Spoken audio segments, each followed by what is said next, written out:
ನೀನು ಇಲ್ಲಿ ಬೊಬ್ಬೆ ಹೊಡಿತಾ ಇದೆಯಲ್ಲ ಯಾಕೋ? ಏನು ಮಾಡುವ? ಏನು ಅಲ್ಲಿ ಹೊಡೆದ್ರಿಂದ ಇಲ್ಲಿ ಬೊಬ್ಬೆ ಹೊಡೆದೆ ನಾನು. ಅಲ್ಲಿ ಹೊಡೆದದ್ದು ಯಾರು? ಇಲ್ಲಿ ಯಾಕೆ ಹೊಡೆದೆ? ಓ ಖಳಕುಲ ಚಿಲಕನೇ, ಕಕ್ಕ ಸುಕುಲ ಉದ್ದಾರಣೆ, ಹೆಪ್ಪಂಡೆ ತನೆಯನೇ, ವಾಯುಸುತ ಪುತ್ರನೇ, ಕಟ್ಟದು ಗುಜ್ಜನೇ, ವಿದ್ಯಾಧರನೇ, ಮಡಿವಾಳನೇ, ಸ್ವಾಮಿಯೇ.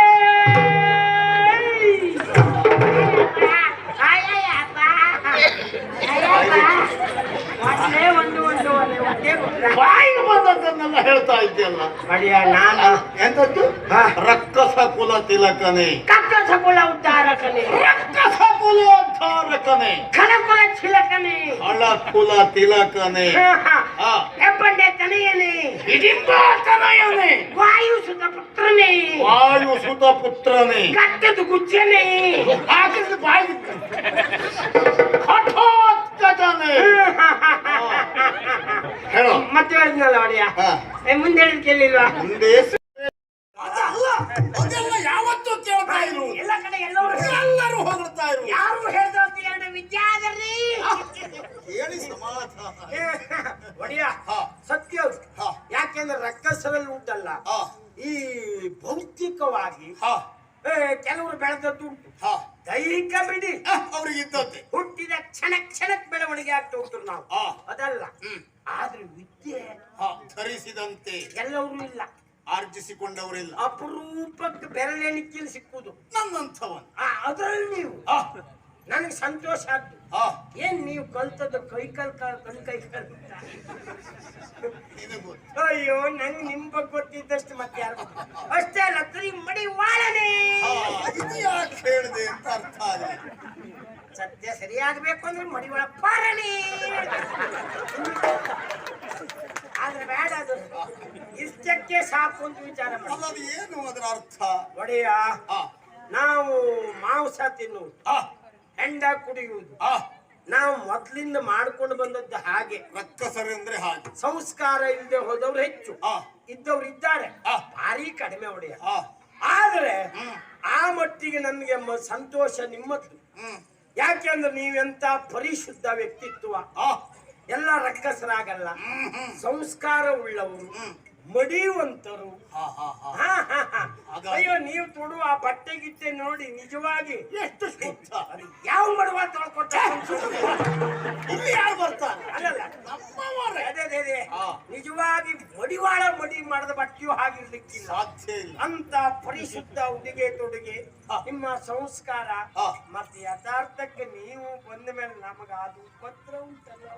ಏನು ಉಪದ್ರವ? ಒಂದು ಕಾಲದಲ್ಲಿ ಮೂಗಿನ ಮಟ್ಟ ಕುಡ್ಕೊಂಡು ನಾವು ಬಿದ್ಕೊಂಡ್ರೆ ಮರುದಿವ್ಸ ಅಲ್ಲ, ಅದಕ್ಕೂ ಮರುದಿವ್ಸ ಕೆಲ್ಸಕ್ಕೆ ಬಂದದ್ದು. ಯಾವಾಗ ನೀವು ನಿಮ್ಮ ಆಳ್ವಿಕೆ ಶುರುವಾಯ್ತಾ, ದಿವಸ ಒಂದೇ ತೆಗೆದೇ ಬಿಟ್ಟೆ. ಯಾಕೆ ಸುಮ್ಮನೆ ಕುಡಿದು ಸಾಯ್ತು? ರಕ್ಕಸರು ಅಂತ ಹೇಳಿದ್ರೆ ಹಾಳಾಗ್ಲಿಕ್ಕೆ ಇದೂ ಒಂದು ಕಾರಣ. ಅತಿಯಾದ ಮಾಂಸ ಸೇವನೆ, ಮದ್ಯಪಾನ, ಎಲ್ಲವೂ ನಿಮಗೆ ಯಾವ್ದು ವಿಚಾರ ಇಲ್ಲ, ಹಾಗಿಲ್ಲ, ಅದು ಬಿಡಬೇಕು. ಸಹಜವಾಗಿಯೇ ನಿಮ್ಮ ಬುದ್ಧಿ ಕುಡಿದವ್ರಿಗಿಂತ ಹೆಚ್ಚು, ಅದರಲ್ಲೂ ನೀವು ಕುಡಿದು ಹಾಳಾಗೋದ್ರಿ. ನಿಜವಾಗಿ ಹೇಳ್ತೇನೆ ಒಡೆಯ, ಧರ್ಮದ ಮಾರ್ಗದಲ್ಲಿ ಸಾಗಬೇಕು. ಕುಡುಕ್ರೆ ಯಾರಾದ್ರೂ ನಿಮ್ಮ ಮಾತು ಕೇಳಿದ್ರೆ ಅವನೇ ಆತ್ಮಹತ್ಯೆ ಮಾಡ್ತಾ ಸಾಯ್ತೇನೆ, ಬೇರೆ ಯಾರು ಬೇಡ. ಆ ರೀತಿ ನಿಮ್ಮ ಇದರಿಂದ ಎಲ್ಲರೂ ಹೇಳಿದಾಗ ಬೆಲೆ ಬರುವುದಿಲ್ಲ. ಸತ್ಯ ಹೇಳೋದು ನನ್ನಂಥವ ಹೇಳಿದಾಗ ಮಾತ್ರ ಬೆಲೆ ಬರುವುದು. ಯಾಕೆಂದ್ರೆ ನಾವೆಲ್ಲ ಹೇಳುವುದು ಅಂದ್ರೆ ಸ್ವತಃ ಅನುಭವಿಸಿ ಹೇಳಿದವರಾಗೆಲ್ಲ ನೀವು ಕುಡಿಲಿಲ್ಲ ಪ್ರಶ್ನೆ ಬೇರೆ. ಆದ್ರೆ ನಿಜವಾಗಿ ಕುಡಿಯುವವನಿಗುಂಟಲ್ಲ, ವಿಷ ಕುಡ್ದಾಗ ಆಗ್ಬೇಕು. ಆ ರೀತಿ ನಿಮ್ಮ ಮಾತು ಅಷ್ಟು ತೀಕ್ಷ್ಣವಾಗಿರ್ತದೆ. ಅದು ನಿಜವಾಗಿ ಹೌದು. ಅದರ ಬಿಡಿಸಿ ಅದರ ಪರಿಣಾಮ.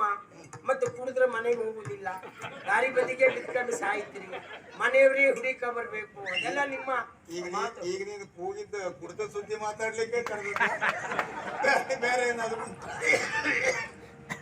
ಮಡಿವಾಳ ಎನ್ನುವ ವ್ಯಾಪ್ತಿಯಲ್ಲಿ ಇದನ್ನೆಲ್ಲ ಸೇರಿಸಿ ಅದೆಲ್ಲ ಜಾಗ್ರತೆ ಮಾಡದೆ ಹೇಳುವುದಿಲ್ಲ ನಾನು. ನಿಮ್ಮಲ್ಲಿ ಹೇಳಲೇಬೇಕಾದ ವಿಷಯ ಉಂಟು, ಹೇಳಲೇಬೇಕಾದದ್ದು. ಇದು ಯಾವುದೋ ವಿಷಯವೇ ಅಲ್ಲ. ಹಾಗಾದ್ರೆ ಯಾವ ವಿಷಯ? ಕೇಳು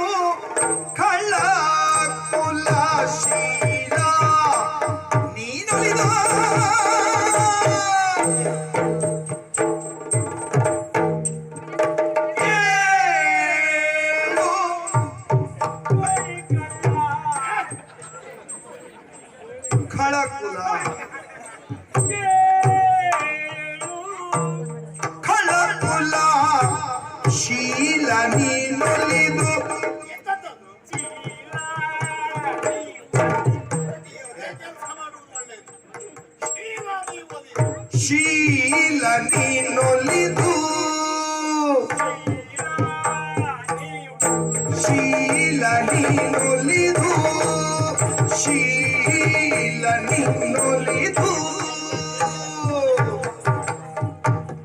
ಬೇಳುವನ ಮೊದಲೀಲೆಯ ಲಾಲಿದು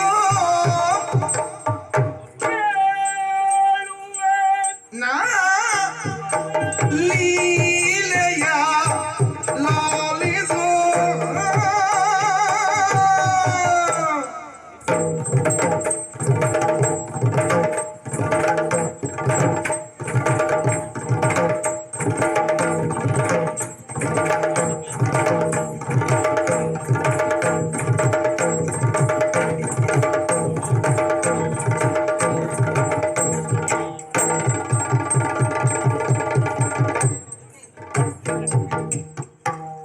ಕೇಳು ಹಳ್ಳಕೊಳ್ಳ ಶೀಲ ನೀನೊಲಿದು ಒಡೆಯ ಖಳ ಕುಲದಲ್ಲಿ ಶೀಲವಂತರಾಗಿ ಆ ನಿಜವಾಗಿ ಆ ಪ್ರತಿಯೊಬ್ಬರು ಮೆಚ್ಚುವಂತೆ ಆಡಳಿತ ಮಾಡಿಕೊಂಡು ಬಂದವರು ನೀವು. ಆ ಇವತ್ತು ರಕ್ಕಸರು ಅಂತ ಇದ್ರೆ ಕೆಟ್ಟವರಲ್ಲ, ಆ ರಕ್ಕಸರಿಗೂ ಗೌರವ ಉಂಟು ಅಂತ ತೋರಿಸ್ಕೊಟ್ಟವರು. ಆ ಹಾಗಾಗಿ ನಿಮ್ ಬಗ್ಗೆ ನನಗೆ ಹೆಮ್ಮೆ. ಆ ನೀವು ಲಾಲಿಸಬೇಕು ಖಂಡಿತ. ಅಷ್ಟೇ ಅಲ್ಲ, ಆ ನನ್ನ ಮಾತನ್ನು ಪಾಲಿಸಬೇಕು. ಯಾವಾಗಲೂ ಪಾಲಿಸುವವನು. ನಾನು ಉಪವನದಲ್ಲಿ ಕಾದುಕೊಂಡಿದ್ದವ, ಅಲ್ಲಿಯೇ ಇರಬೇಕು ಅಂತ ಆಜ್ಞಾಪಿಸಿದ್ದೇನೆ. ಕೆಲಸದಲ್ಲಿ ನಾನು ಹೇಗೆ ಅಂತ ನಿಮ್ಗೆ ಗೊತ್ತು. ನಿಷ್ಠೆಗೆ ಮತ್ತೊಂದು ಹೆಸರೇ ನೀನು. ಕಾದುಕೊಂಡೇ ಇದ್ದೆ ಒಡೆಯ. ಆ ಎಂತ ಮಾಡುದು, ಏನಾಯ್ತು? ವಿಚಿತ್ರ ಆಗೋಯ್ತು. ವಿಚಿತ್ರ. ಹೌದು, ಅಲ್ಲಿ ಅಲ್ಲಿ ಇವತ್ತು ಹೌದು. ಏನು ವಿಶೇಷ? ಚಿನ್ನನೋರ್ವನು ಬಂದು ಹೆಣ್ಣನು ಕರಕೊಂಡು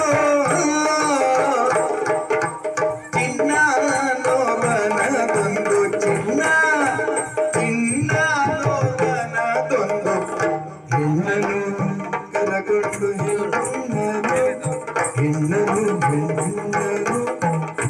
ಒಂದು ಹೆಣ್ಣನು ಕರಕೊಂಡು ಚಿನ್ನನೋವನ ತಂದು ಒಂದು ಹೆಣ್ಣನು ಕರಕೊಂಡು ಹೆಣ್ಣನು ಕರಕೊಂಡು ಕಣ್ಣಾದಿಮ್ರಥವೇದು ಗೌವದೊಳ್ಳಿಂದು ಅಣ್ಣ ಗರ್ಭದೊಳಿಂದು ತಿನ್ನಿನ ಗರ್ಭದೊಳಿಂದು ತಿನ್ನಿನ ಗರ್ಭದೊಳಿಗ ಚಿನ್ನನೋವನ ತಂದು ಹೆಣ್ಣನು ಕರಕೊಂಡು ಆಶ್ಚರ್ಯ ಎಂಬಂತೆ ಒಬ್ಬ ಸಣ್ಣ ಹುಡುಗ ಸಣ್ಣ ಹುಡುಗ, ಹುಡುಗ ಸಣ್ಣವ, ಬಹಳ ಸಣ್ಣ. ಸಣ್ಣವ, ಆ, ಹೆಣ್ಣು ಹೆಣ್ಣು. ಸರಿ ಪ್ರಾಯದವಳು. ಓ, ಪ್ರಾಯ ಸಮರ್ಥಳಾದ ಹೆಣ್ಣು. ನೀವೇ ಅಂದಾಜು ಮಾಡಿ. ನೀ ಮಾಡು ಸಾಯಿ. ಎಂತ? ಎಲ್ಲಿಂದಲೋ ಬಂದ ಹೆಣ್ಣಿಗೆ ನಾನು ಹಾಗಲ್ಲ. ಮತ್ತೆಂತ ಆಲೋಚನೆ ಮಾಡಿ. ಹಾ, ಹಾ. ಅದು ನಮ್ಮ ಉಪವಂತ ಭಾಷೆ. ಹಾ ಹಾ ಹಾ ನಮ್ಮ ಕೆಲಸಗಾರರೆಲ್ಲ ಹಾ ಅಂದಾಜ್ ಮಾಡ್ತೀಯನ ಕೇಳುದು. ಅದು ಬಂದೋಯ್ತು. ಹಾಗೆ ಹಾಗೆ ನಿಮ್ ಮುಂದೆ ಆಡಬಾರ್ದಿತ್ತು, ಆಕಸ್ಮಿಕ. ಬಂದೋಯ್ತು. ಹಾ ಹೊರಗಿಂದ ಬಂದು ಹೆಂಗಸರು ಬಿಡಿ, ಹಾ ಒಳಗಿದ್ದವ್ರಿಗೂ ನೀವು ಅಂದಾಜು ಮಾಡ್ಬೇಕು. ಅಗತ್ಯವೇ ಇಲ್ಲ. ವಿಶ್ವಾಸ ಉಂಟು ನಂಗೆ, ಹಾ ಹಾಗಾಗಿ ನಂಗೆ ಧೈರ್ಯದಲ್ಲಿ ಬರುದು ನಾನು ನಿಮಗೆ. ಸರಿ ಒಡೆಯ ಹೇಳು. ಹೀಗೆ ನೋಡ್ತಾ ಇದ್ದೆ, ಹಾ ಬಣ್ಣದ ರಥವಿರಿ ಬಂದಂತ ಹುಡುಗ ಹಾ. ಹಿಂದೆ ಮುಂದೆ ನೋಡ್ದೆ, ಹಾ ಬಂದವನೇ ಹೋಗಿ ಹಾ. ನಮ್ಮ ಹಣ್ಣನ್ನು ಕಿತ್ತು ತಿಂದಿದ್ರೆ ಹಾ. ಬೇಸರ ಇರಲಿಲ್ಲ. ಮತ್ತೇನ್ ಮಾಡಿದ? ಈಗ ಮರ ನೋಡ್ದ, ನೋಡಿದ, ಇವ್ ಎಂತ ಮಾಡ್ತಾನ ನಾನು ನೋಡ್ತಿದ್ದೆ. ನೋಡ್ತಾ ಇದ್ದೆ. ಹೌದು, ಆಮೇಲೆ ಬತ್ತಳಿಕೆ ಕೈ ಹಾಕಿದವ ಬಾಣ ಎಳ್ದ ಮಾರಾಯರ ಆಗ ನೀನೇನ್ ಮಾಡ್ತಿದ್ದೆ? ನೋಡ್ತಾ ಇದ್ದೆ. ಆಮೇಲೆ ಎಳ್ದು ಮರದ ಬುಡಕ್ಕೆ ಬಿಟ್ಟ, ನೀನೇನ್ ಮಾಡ್ತಿದ್ದೆ? ನೋಡ್ತಿದ್ದೆ. ಆಮೇಲೆ ಸಿಟ್ಟ ಬಂತು ನೋಡಿ, ಸುಮ್ಮನುಳಿದ್ಯಾ? ಹಣ್ಣು ಬೇಕಿದ್ರು ಕೊಯ್ತಿಲ್ಲಿ. ಹಾ ಮರ ಕೇಳ್ತಾನೆ ಅಂತಾದ್ರೆ ಹಾ ಒಂದು ನೆಟ್ಟು ಬೆಳೆಸಬೇಕಿದ್ರೆ ಎಷ್ಟು ಕಾಲ ಎಷ್ಟು ಬೇಕು? ಕಷ್ಟ ಅದ್ರ ಪರಿಶ್ರಮ ಏನು ಅಂತ ಮಾಡಿದವನಿಗೆ ಗೊತ್ತು. 3 ವರ್ಷದ ಈಚೆಗೆ ನಿಮ್ಗೂ ಗೊತ್ತಾಗಿದೆ. ಇಲ್ಲಿ ಎಷ್ಟು ಜಾಗ ಹಾಳಿದ ಕಂಡಿತ್ತು ಇಲ್ಲಿ ಹೋದ್ರೆ. ಎಲ್ಲ ಉತ್ತು ಬಿತ್ತು ಈಗ ವೃತ್ತಿಪಡಿಸಿದ್ದೇನೆ. ನೀವು ಎಷ್ಟು ತಾಪತ್ರ ಇದ್ರು ಒಂದ್ಸಲ ಹೀಗೆ ಹೋಗ್ತೀರಿ, ಈಗ ಬರುದಿಲ್ವ ಈಗ? ಅದೇ ಸಮಾಧಾನ. ದೇವರನ್ನು ಕಲಿಸಿದ್ದಂದ್ರೆ ಇತ್ತೀಚೆಗೆ ಎಲ್ಲವನ್ನೂ ತೋಟದ ಬದಿಗೆ ಹೋಗ್ತಾ ಇಂಥ ಸ್ಥಿತಿ ಅಂದ್ರೆ ಒಳ್ಳೇದು ಒಳ್ಳೇದು. ಪ್ರಕೃತಿ ಕಲಿಸಿದ ಪಾಠ. ನೀವು ಒಳ್ಳೇದ್ ಮಾಡ್ಬೇಕು ಅಂತ ಒದ್ದಾಡ್ತಾ ಇದ್ರಿ, ಸರಿ. ಅದಕ್ಕೆ ನಾವೆಲ್ಲ ಬೆನ್ನು ಕೊಟ್ಟವ್ರು. ಈ ಹುಡುಗ ಕೆಳಗೆ ಬಿಟ್ಟ, ಸಿಟ್ಟು ಬಂತು, ಹೋಗಿ ತಡೆದೆ, ಮಾತು ಬೆಳೆ ಇತ್ತು, ಮಾತಿಗೆ ಮಾತು, ಪೆಟ್ಟಿಗೆ ಪೆಟ್ಟಿ, ಹೊಯ್ಕೈ, ಮಾರಾಮರಿ, ಚಟಾಪಟಿ, ಹೊಡೆದಾಟಕ್ಕೆ ನೀ ಹೆದರು ಮಗನೇ ಅಲ್ಲ. ಕೂಡದೆ ಹೋದ್ರು ಬಿಡುವವಲ್ಲ. ಹುಡುಗ ಓಡಿ ಹೋದ್ನ? ಓಡಿದ್ದಲ್ಲ, ಎತ್ತಿದ ಕೈಗೆ 25 ಬಿಡಬೇಕು ಅಂತ ಬೀಸಿದೆ. ಅಷ್ಟೊತ್ತಿಗೆ ರಾಬಾಕ್ಕಂತ ನಿನಗೆ ಕೈ ಎತ್ತಿದ್ ನಾನು, ಕೊಟ್ಟದ್ದವ ಅವ. ನನಗೆ ಸಿಟ್ಟು ಬಂತು, ಬರ್ಲೇಬೇಕು. ಎಡಕ್ಕನ ಕೈ ಎತ್ತಿದೆ, ಆಗ ಹುಡುಗನಿಗೆ ಬಿದ್ದಿರ್ಬೇಕು. ಅವನು ಎಡಗೈಲೇ ನನ್ನ ಬಾಲಕೆನ್ನೆಗೆ ಹೊಡೆದ. ಅಂದ್ರೆ 2 ಬಾರಿ ನೀನು ಹೊಡೆಯುವುದಕ್ಕಾಗಲಿಲ್ಲ. ಬಿದ್ದದ್ ನನಗೆ. ಆಮೇಲೆ ಅಲ್ಲಿಂದ ಓಡ್ದೆ ನೋಡಿ, ಓಡ್ದೆ. ದೊಡ್ಡ ಸಾಹಸ ಮಾಡ್ದಾಗ ಹಾಗಲ್ಲ. ಪೆಟ್ಟು ತಿನ್ಕೊಂಡು ಓಡ್ ಬಂದು ನೋಡ್ದೆ ನೋಡಿ. ಅಲ್ಲ ಹಾಗಲ್ಲ ಹೊಡಿಯ, ಆಗಿಲ್ಲ. ಜೀವ ಕೆದ್ರು ಹೊಡಿತು ಅಂತ ಮಾಡ್ತಾರ. ಮತ್ತೆ ಯುದ್ಧದಲ್ಲೂ ಭೇದೋಪಾಯ.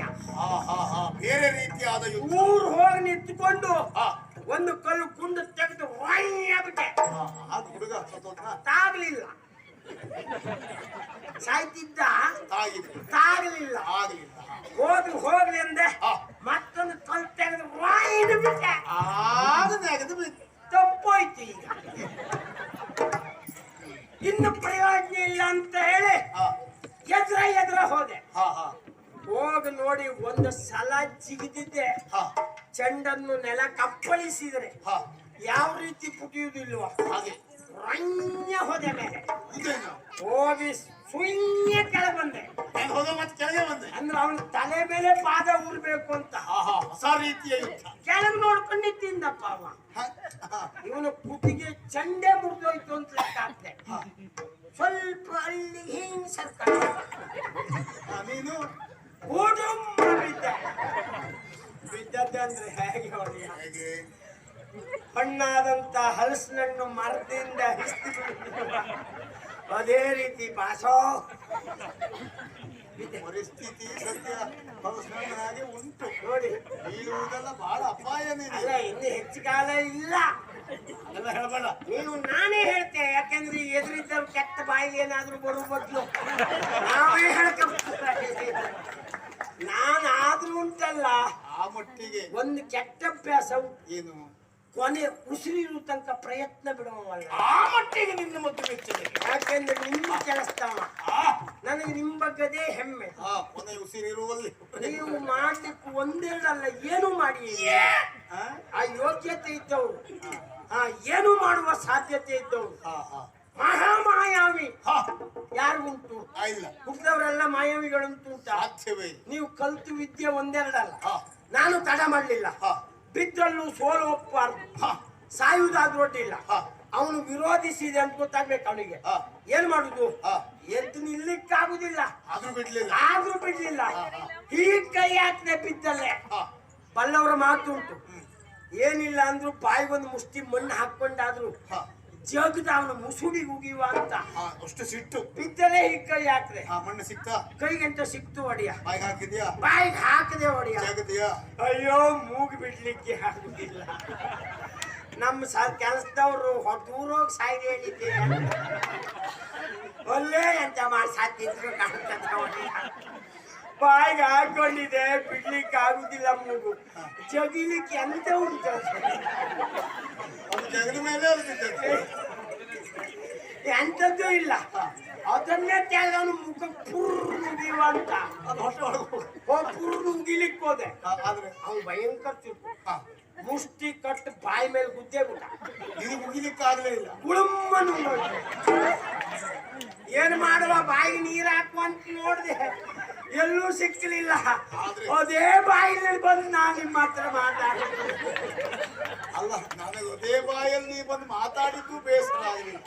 ಇಷ್ಟೊತ್ತು ಅದನ್ನ ಹೊಟ್ಟೆ ಒಳಗೆ ಇಟ್ಕೊಂಡಿರ್ತೀಯಲ್ಲ ಅದೇನು ಬಿಡಿ ಹಣೆ ಬರ ಮತ್ತದೇ ಆಗ್ತದೆ ಬಿಡು. ಇಷ್ಟ ಸ್ಥಿತಿ ನನಗೆ ಬಂದದ್ದಿದ್ರೆ ಯಾಕೆ ಯಾಕೆ ಯಾಕೆ? ನನ್ನ ವೈಯಕ್ತಿಕವಾ ಅಲ್ಲ ಸ್ವಾಮಿ ಕಾರ್ಯ ನಾ ಅದು ತಿಂದದ್ದಾದ್ರೂ ನಿಮ್ ಕೆಲ್ಸಕ್ಕೆ ಇಂದ ಬಾಯಿ ನಿನ್ನದ್ದಾದ್ರೂ ಕೆಲಸದಿಂದೆ ಹಾಗಾದ್ರ ಆ ಹುಡುಗ ಈಗ ಮರ ಎಲ್ಲ ಸರ್ವನಾಶ ಮಾಡ್ದ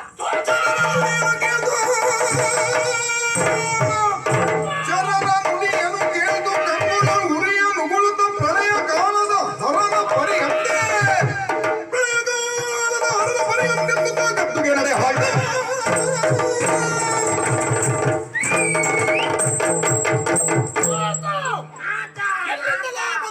ನಾತನಿದ ಬಾಯಿ ಇಷ್ಟೊತ್ತಾಗ ಅಲ್ಲ ಹಾ. ಎಲ್ಲಿಂದಲೋ ಬಂದಿರುವಂತಹ ಹುಡುಗನಪ್ಪ ನಮ್ಮ ಕ್ಷೇತ್ರವನ್ನು ಅತಿಕ್ರಮಿಸಿ ಹಾ. ನಮ್ಮ ಆಳುಮಗನಾದಂತಹ ಹಾ. ನಿನ್ನ ಮೇಲೆ ಕೈ ಮಾಡುವ ಆಚಾಟನ್ನ ತೋರಿದ್ದಾನೆ. ಕೆಲಸದವ್ರಿಗೆ ಹೆಚ್ಚು ಕಡಿಮೆ ಆದ್ರೆ ಏನಾಗ್ತದೆ ಹೊಣೆಗಾರಿಕೆ ಇದ್ದವ ನೋಡಿಕೊಳ್ಳಬೇಕು. ಒಡೆಯ ಹೊಡೆದದ್ದು ನಿನಗಾದ್ರೂ ಪೆಟ್ಟು ಬಿದ್ದದ್ದು ನಿನಗಾದ್ರೂ ಹಾ. ಅದರ ನೋವಾದದ್ದು ನನಗೆ. ನಂಗೆ ಆ ವಿಶ್ವಾಸ ಉಂಟು ನನ್ನ ಸ್ವಾಭಿಮಾನವನ್ನು ಕೆಣಕಿದ್ದಾನೆ. ಎಲ್ಲಿಕ್ಕಿದ? ನಮ್ಮ ಮರ್ಯಾದೆಯ ಪ್ರಶ್ನೆ. ಹೌದು ಒಬ್ಬ ಹುಡುಗ ಇಷ್ಟು ಮಾಡಿದ್ದಾನೆ ಅಂತ ಆದ್ಮೇಲೆ ನಾಳೆ ಆತಿಥ್ಯ ಪತಿಯವರೆಲ್ಲ ಬಂದು ಹೊಡೆಯುತ್ತಾರೆ ನಮ್ಗೆ ಸುಮ್ಮನಿದ್ರೆ ಯೋಚನೆ ಮಾಡಬೇಡ. ನಾಳೆ ಗಂಡ ಅಂತರುವೆ ಯಾರು ನಿನ್ನ ಮೈ ಮುಟ್ಟುವುದಕ್ಕೆ ಸಾಧ್ಯ ಇಲ್ಲ. ಅಂದ್ರೆ ಆ ಪರಿಸ್ಥಿತಿ ಆ ಹುಡುಗನಿಗೆ ಮಾಡ್ತೇನೆ. ಅದಕ್ಕೆ ನಮ್ಮಾಳು ಮಗನ ಮೈ ಮುಟ್ಟಿದ್ರೆ ಪರಿಣಾಮ ಏನಾಗ್ತದೆ ಎನ್ನುವುದು ಗೊತ್ತಾಗ್ಬೇಕು. ಲೋಕಕ್ಕೆ ಗೊತ್ತಾಗಬೇಕು. ಹೌದು. ಅಷ್ಟು ವ್ಯವಸ್ಥೆ ಮಾಡ್ತೇನೆ. ಹಾ. ಎಲ್ಲಿದ್ದಾನೆ ಅವ? ನಾ ಬರ್ಬೇಕಾ? ಅಲ್ಲ ಹೋಗ್ಬರೋಣ. ಅಲ್ಲ ನಂಗೆ ಬೀಳುವುದೆಲ್ಲ ಬಿದ್ದಾಯ್ತು ಮತ್ ನಾ ಯಾಕೆ? ಅಂದ್ರೆ ನಿನಗೆ ಬೀಳುವುದೆಲ್ಲ ಬಿದ್ದಾಯ್ತು ಅಂದ್ರೆ ಈಗ ನಮಗೆ ಬೀಳ್ಲಿ ಅಂತಲ್ಲ. ಆಗಲ್ಲ ನೀವು ಯಾಕೂ ಕೊಡ್ತದಲ್ಲ ಒಂದ್ ನೋಡ್ಕೊಂಡು ಬಾರ. ನೋಡು ಅದಾದ್ರು ಮಾಡು. ಕೊಡುವುದಕ್ಕಾಗದೇ ಇದ್ರು ಕೊಟ್ಟದ್ದನ್ನಾದ್ರೂ ನೋಡು. ನಾನ್ ನೋಡ್ತೀವಿ ಇವತ್ತು. ಇನ್ನೊಂದ್ಸಾರಿ ನೀನು ಕೊಡುವುದಕ್ಕಾಗದೇ ಇದ್ರು ಅಲ್ಲ ನಾವು ಕೊಡುವುದೇ ನೀವು ಕೊಟ್ಟದ್ ನೋಡ್ರೆ ನಾವು ಕೊಡುವುದೇ ಅಲ್ತ್ಕೊಂಡ್ರೆ ಯಾಕೆ ಆಗುವುದಿಲ್ಲ? ನೋಡೇ ಬಿಡುವ. ಅದೆಲ್ಲ ಪ್ರಯತ್ನ ಮಾಡಬೇಕು.